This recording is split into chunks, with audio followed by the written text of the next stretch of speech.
মাছের ডিম দিয়ে আর ডাল দিয়ে একটা রেসিপি বানাবো, দেখতে থাকুন।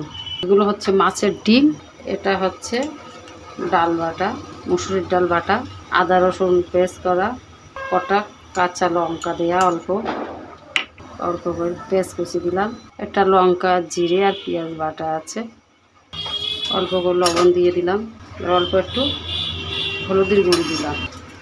এবার একসঙ্গে মাখিয়ে নেব। মাখানো হয়ে গিয়েছে, এবারটা কড়া বসিয়ে দিচ্ছি, এতে সাদা তেল দিয়ে দিলাম। তেল গরম হয়ে গিয়েছে, এবার যেমন ছোট ছোট বড়ি দেয় আমি ওরকম করে করে দিয়ে দেবো। যে লাল লাল হয়ে যাবে সেটা সেভাবে উল্টে দিতে হবে, খুব আস্তে আস্তে জাল দিতে হবে। এবার তুলে নিতে হবে।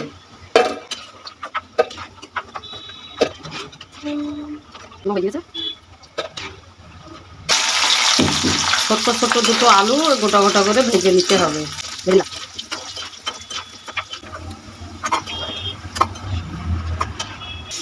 একটু জিরে দিলাম, ফোড়নে অল্প পেঁয়াজ কেটে দিলাম, লঙ্কা আর জিরে বাটা দিলাম, আদা আর রসুন বাটা দিলাম, টমেটো বাটা দিলাম,